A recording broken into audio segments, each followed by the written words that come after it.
So my next business networking event is on Wednesday, the 8th of May in Manchester City Centre. The tickets will be in the link below. Come down if you're a business owner.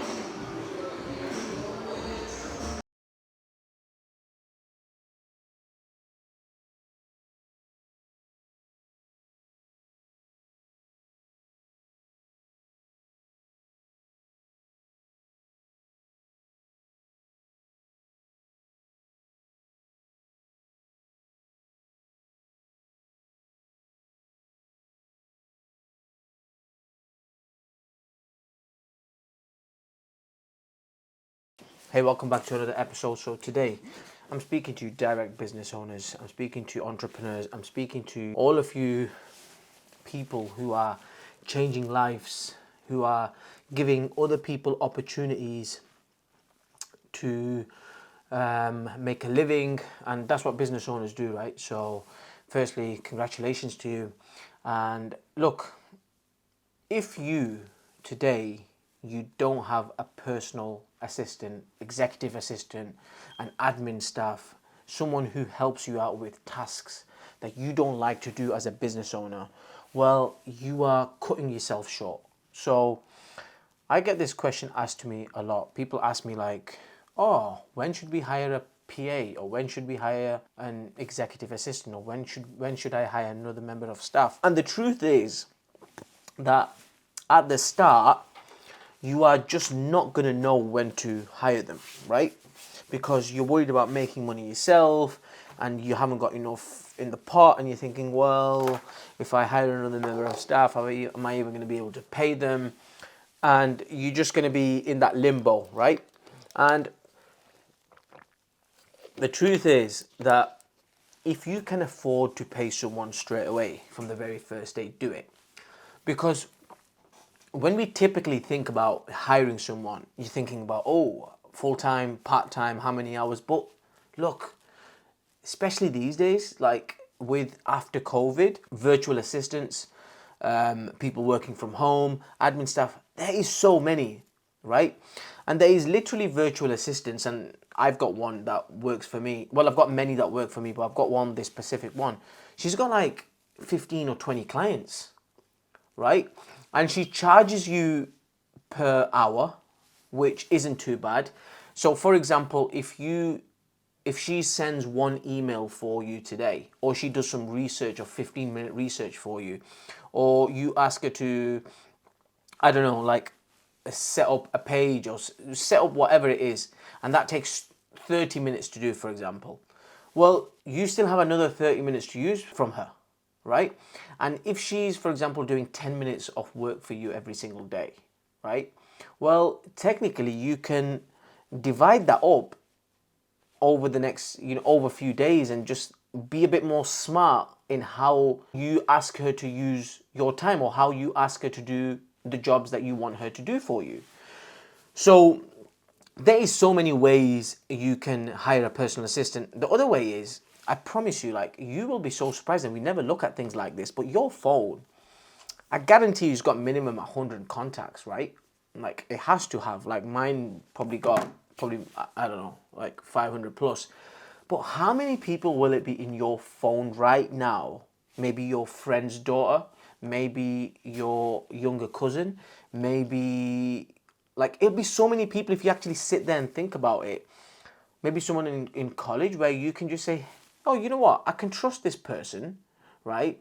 I can give them 3 hours a week, right? And you pay them, if they like, if they're like 16, 17, you can pay them, even if they're like 15, 16, you can pay them £5 an hour. It's fine, right? They'll be happy with that. And as a business owner, if you can't even afford £5 an hour, then, well, then the problem is on you. But the thing is, you must hire another person, to, like, a helper, just to help you out with little menial tasks, because that will save you so much time, and it will save you in money as well. And I think this is one of the things I failed to do at the start of my journey. And I realized a few years in, I thought, flipping hell, all that work I do, like, even if it's like paying other people, like your other members of staff wages, or if it's like doing paperwork, because as business owners, we have to do audits, we have to do our paperwork, right? bookkeeping, whatever it may be. You can just simply ask somebody else to do that for you. And I've just thought of something as I was saying that. What's everybody struggling with these days? Let's be honest. Everybody is struggling with posting on social media, right? And I know because I post on Instagram sometimes, right, on my actual feed. Every time I post, it takes at least, if I'm doing a proper post with like the right caption, it is going to take me at least 10 to 15 minutes. And if I'm putting like a dump where I'm putting 7, 8 pictures or finding the picture, then it's like, oh, shall I put this one first? Shall I put this one second? Trust me, you can get carried away in this cycle and end up spending like 15, 20 minutes just figuring this out. So if you post once and it's taking you 15 to 20 minutes, think about this, right? Like I've got my calculator here, right? So, and if you're posting, even if you're posting 5 days a week, right, which is 20 times 5 equals 100.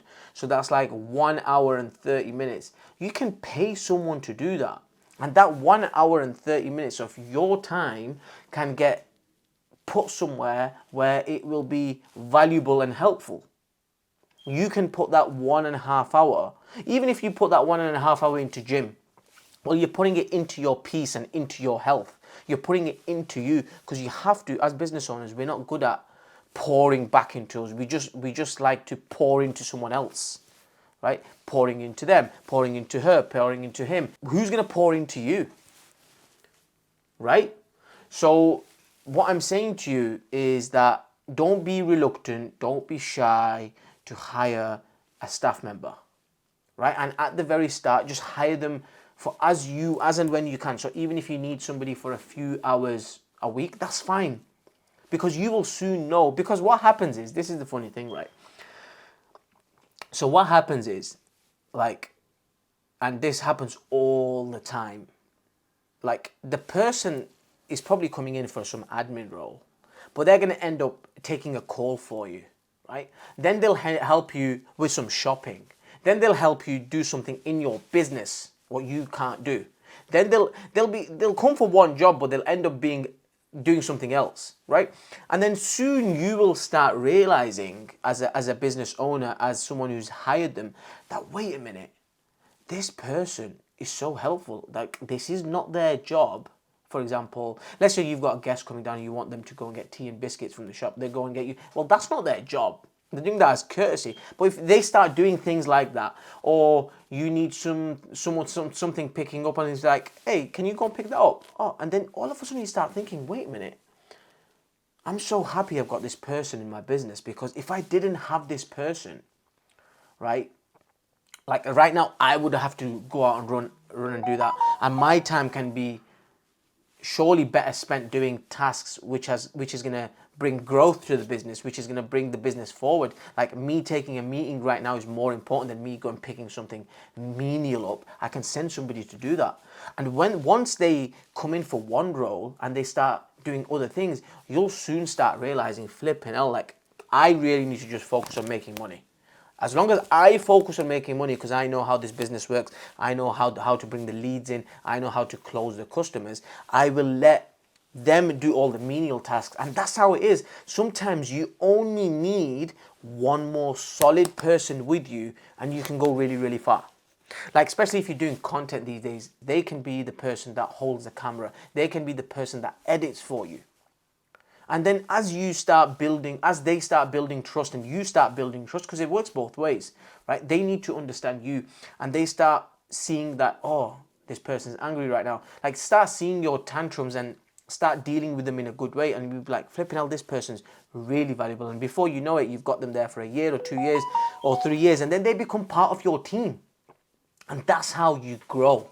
And then you bring another person in, and then you'll start, eventually what will happen is you will start looking at that person thinking, okay, what is this person?